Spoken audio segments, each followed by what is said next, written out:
Hello student, कैसे हैं आप लोग। तो student, most important CBSE PYQ 3 का ये सोल्यूशन वीडियो है।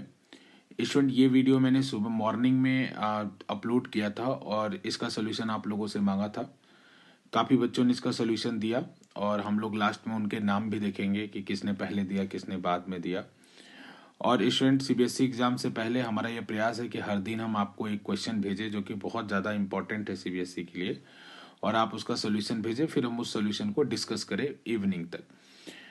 तो स्टूडेंट देखिए, ये क्वेश्चन मैंने पूछा था कि अल्फा पार्टिकल और इम्पैक्ट पैरामीटर के बीच में कुछ रिलेशन वगैरह। अल्फा पार्टिकल जब न्यूक्लियस के ऊपर बम्बार्ड किया जाता है तो इम्पैक्ट पैरामीटर होता है और कुछ स्कैटरिंग एंगल होता है, उनके बारे में यहाँ कुछ बातचीत की गई है। तो स्टूडेंट, सबसे पहले एक कॉन्सेप्चुअल क्लैरिटी के लिए मैं आपको बता देता हूँ, क्योंकि ये टॉपिक में ज़्यादा रिस्पांस भी नहीं आया। जैसे कि बाकी जो क्वेश्चंस मैंने पूछे थे उसमें काफ़ी लोगों के रिस्पांस आते थे, इसमें रिस्पांस कम आए थोड़े। तो इसीलिए मैं थोड़ा सा आपको कॉन्सेप्चुअल क्लैरिटी दे रहा हूँ, फिर उसका आंसर भी बताऊंगा। वैसे जिन लोगों ने इसका आंसर दिया, इसका आंसर डी ही है। और जिन बच्चों ने आंसर दिया, टोटल 5 बच्चों ने आंसर दिया, जिसमें से 4 बच्चों का आंसर सही है। ठीक है, तो मुझे ये नहीं पता कि आप इंटरनेट से कुछ बच्चों ने शायद सर्च किया हो, लेकिन चलिए स्टूडेंट, इसको जरा कॉन्सेप्ट को हम लोग समझते हैं पहले। तो जैसे स्टूडेंट, मान लीजिए ये कोई गोल्ड का ही मान लीजिए न्यूक्लियस है, तो यहाँ पे इसका जो चार्ज होगा न्यूक्लियस के ऊपर वो जेडी होगा। तो इम्पैक्ट पैरामीटर क्या होता है कि जैसे एक मिनट, इम्पैक्ट पैरामीटर क्या होता है कि जैसे स्टूडेंट ये न्यूक्लियस है, यहाँ पे मैं एक अल्फा पार्टिकल को बम्बार्ड कर रहा हूँ, इस न्यूक्लियस की तरफ भेज रहा हूँ। तो अल्फा पार्टिकल को मैं इस तरह से कुछ काइनेटिक एनर्जी देके भेज रहा हूँ।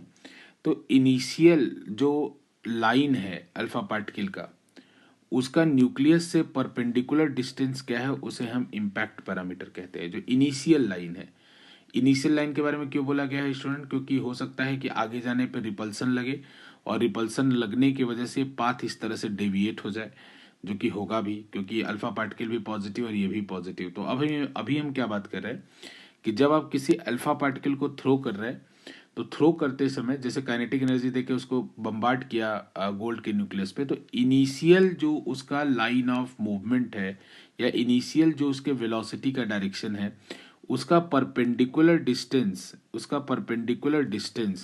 न्यूक्लियस से क्या है, उसे हम इम्पैक्ट पैरामीटर कहते हैं बच्चों। जैसे न्यूक्लियस से अगर एक लाइन मैं सीधा ड्रॉ करूं तो ये वाली होगी, तो ऐसा समझ सकते हैं कि वो न्यूक्लियस से जो मैंने सीधी लाइन ड्रॉ की उससे कितना ऊपर अल्फा पार्टिकल को फेंका गया है, यानी ये आपका इम्पैक्ट पैरामीटर है, ये इम्पैक्ट पैरामीटर है।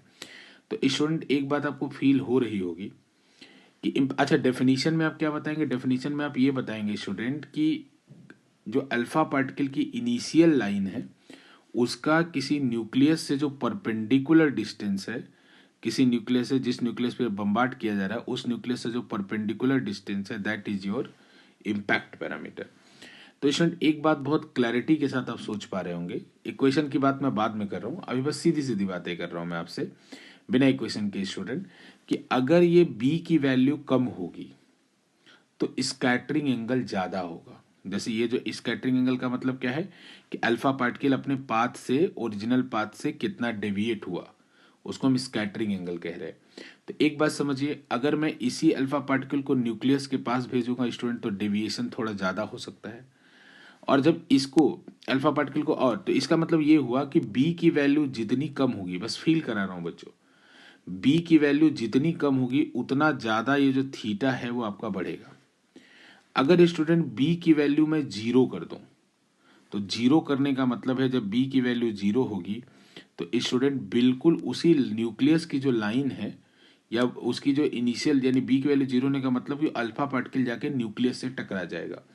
तो स्टूडेंट, न्यूक्लियस से टकराने से पहले वो सीधा जाएगा, सीधा जाके फिर उसका स्कैटरिंग एंगल 180 डिग्री होगा, क्योंकि आपको पता है स्टूडेंट, सीधा जाएगा, ये भी पॉजिटिव चार्ज है वो भी पॉजिटिव चार्ज है, एक रिपल्सन होगा, स्पीड स्लो होते होते रुक जाएगा, रुकने के बाद एक डिस्टेंस बचता है स्टूडेंट, इस डिस्टेंस को आप लोग क्या जानते हैं नाम, ये जो डी बचा इसको आप बोलते हैं closest distance of approach, closest distance of approach. तो स्टूडेंट, अभी हम क्लोजेस्ट डिस्टेंस ऑफ अप्रोच तो नहीं डिस्कस कर रहे, अभी हम लोग डिस्कस कर रहे हैं कि भाई स्कैटरिंग एंगल और इम्पैक्ट पैरामीटर में क्या रिलेशन होता है।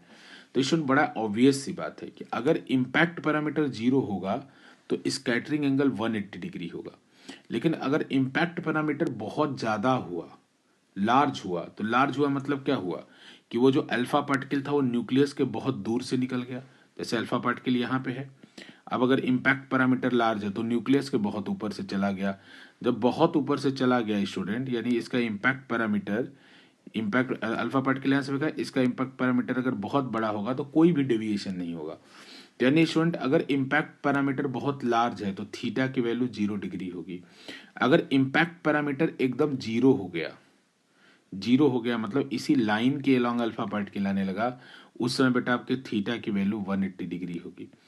और इस जेडी के ऊपर बिल्कुल इम्पैक्ट पैरामीटर डिपेंड करता है स्टूडेंट, क्योंकि इसका फॉर्मूला में मैं लिख दे रहा हूँ, B is equals to Z into E square cot theta by 2 upon 4 pi epsilon naught के।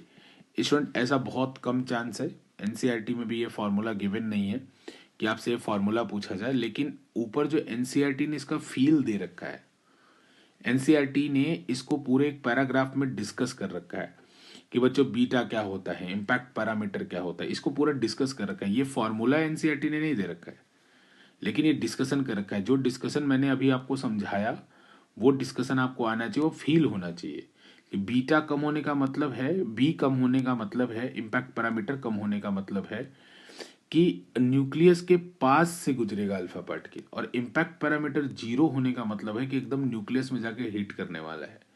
तो जब न्यूक्लियस में जाके हिट करेगा उस समय 180 डिग्री बना के वापस आएगा, क्योंकि डायरेक्टली बताया ना स्टूडेंट, जाएगा तो पूरा पहुंच तो पाएगा नहीं, फिर बाउंस बैक होगा उसी पाथ के अलॉन्ग, तो उस समय इम्पैक्ट पैरामीटर आपका 0 है। तो यही बात आपको याद रखना है कि जितना ज्यादा इम्पैक्ट पैरामीटर उतना कम स्कैटरिंग एंगल, जितना 0 मतलब अगर इम्पैक्ट पैरामीटर 0 तो स्कैटरिंग एंगल 180।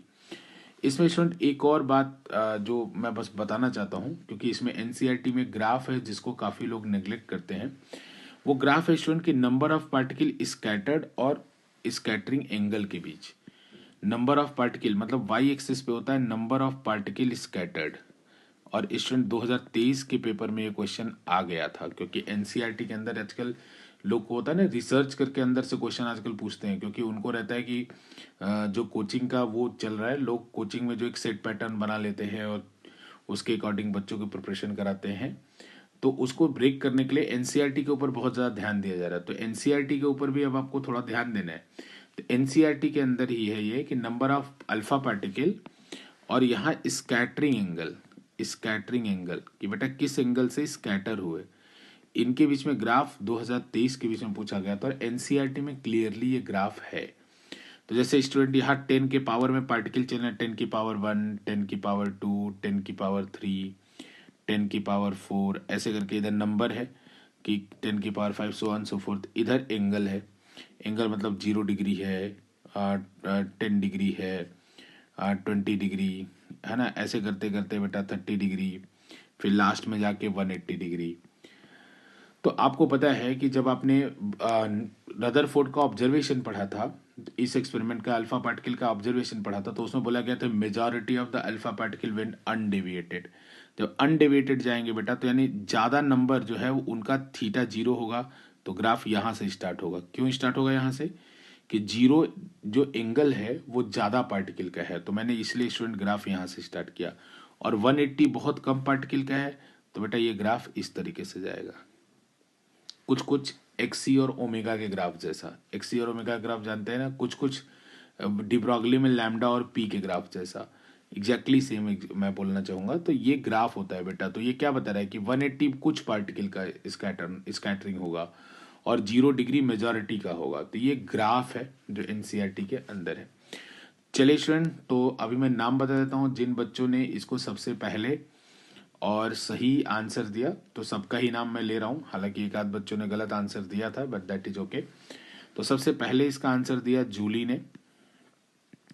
ने आंसर दिया। दूसरे नंबर पे वंश रहे, वंश लास्ट टाइम भी और जूली भी, इन दोनों लोग ने कंसिस्टेंटली आंसर दिया है। काव्या भी, अभी तक जो हमने तीनों क्वेश्चन पूछे तीनों में इन्वॉल्व रहे काव्या। अब की बार हमारे पास एक नए प्लेयर आए हैं, हर्षित शुक्ला, हर्षित ने भी आंसर किया, और इसके बाद आंसर किया मिसिका ने भी कंसिस्टेंटली तीनों क्वेश्चन जो हमने अभी तक पूछे हैं उसका आंसर किया है। तो आप सभी लोग ज़्यादा से ज़्यादा बेटा इसमें पार्टिसिपेट होइए। जो डिस्कशन होगा, जो क्वेश्चन होगा, उससे आपको एक दिन में एक क्वेश्चन भी अगर समझने को मिला, और मैं कोशिश हमेशा करूँगा कि जो हाई वेटेज के क्वेश्चन है भले ही वो आसान ही हों, जैसे यहाँ पे हम ये इसलिए नहीं बैठे हैं स्टूडेंट, ये जंग नहीं है कि मुझे अपनी विद्वता दिखानी है यहाँ पे आपको, या मुझे ये दिखाना है आपको कि मेरे अंदर कितना स्किल है। यहाँ पे आपका बेनिफिट हो सके। जो चीज़ें मैं ऐसा देखूंगा कि जो चीज़ें बच्चा इग्नोर करता है और सीबीएसई के लिए इंपॉर्टेंट है या कई बार सीबीएसई में रिपीट हुआ, वही चीज़ें मैं अपने पीवाईक्यूज में लेके आऊँगा। तो चलिए स्टूडेंट, आज के लिए इतना ही। बहुत बहुत धन्यवाद।